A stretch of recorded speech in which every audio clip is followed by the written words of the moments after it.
everyone, welcome back to another improv workshop video, third one of this year.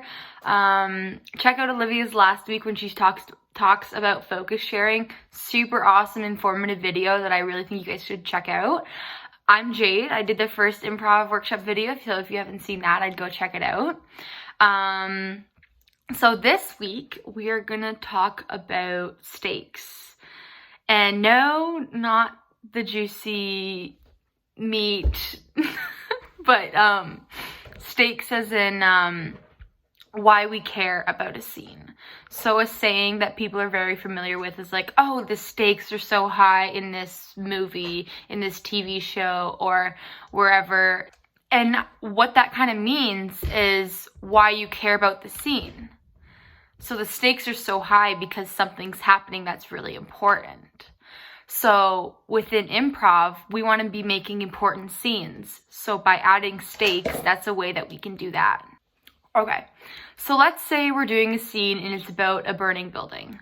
Primarily, everyone can visually think of stakes that would be in this situation. But specifically, you being a character in that scene, you want to think about why this matters to you. Why does this fire burning matter to you?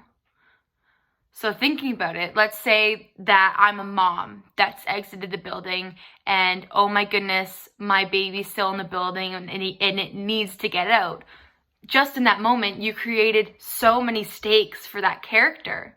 And by creating that stakes for your character, you're also creating stakes for other people in the scene around you. Whether that's maybe the dad's also there as well. The firefighters are now, oh my goodness, they're so aware of this baby in the building, that becomes their priority. And by creating that stake, all of a sudden, you've built the plot of your scene as well.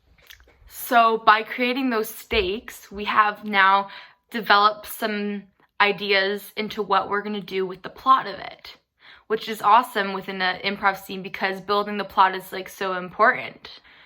So when you're thinking about stakes, there's many different kinds of stakes you can make for the scene actually. And one of them would be personal, the next would be like community, and the third would be universal. So personal stakes would be this affects you.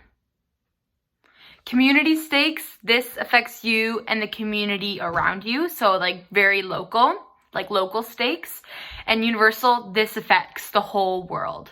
So within the scene that we just created about the fire, those kind of stakes, I would consider those community stakes because there's other people that are being affected by this that need to help you get through it.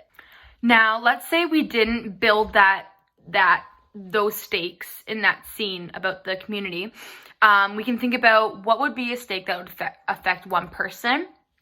Great. Let's say that I just moved into the building and I just bought all brand new things because this is my first home. All of a sudden, the stakes for this character is this building better not burn down because all my new things are in there and I can't afford to buy anything new. That's a good one if you wanted to make it just a personal stake for your character. And let's say we wanted to make the stakes global for like around the world, country kind of stakes. You could say, and it's improv, anything can happen, that the fire got so big that now smoke is across the whole world and covering the sun, so it's dark everywhere. That's now you're creating stakes for the world because no one can see.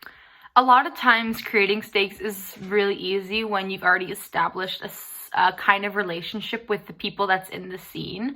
So if we're going back to the fire building scene again, and we have the relationship between the mom, dad, and child, we have the stakes in that scene because we already built that family dynamic, which I won't go too much into relationship because there's a whole other workshop about it, but I really think establishing who you are also is a great way to help you build your stakes because you know who you are, and after knowing who you are, it's a lot easier to create stakes that make sense for your character instead of just being a random person that hasn't been established in the scene yet.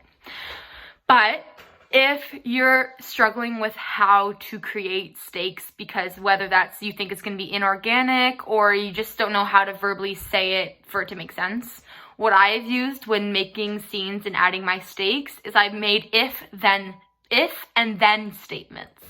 So if, let's do the burning building because we're really on that train today. If I don't get any of my luggage or furniture out of my brand new apartment, then I will not have enough to pay for another and have a place to live. So having those if-then statements, and that was an example for like personal stakes, but you can make that for either personal stakes, community stakes, or global stakes that you're creating, those if-then statements. So next time you're in a scene, I really want to challenge you guys to be creating those if-then statements or any other kind of stake statements that will further push the scene and make people care about why they're watching you. Thanks today for coming watching the stakes workshop. If you have any questions or have any ideas on stakes, drop a comment below on our Discord server, or if you're on the YouTube, you can do that as well. And see you at improv.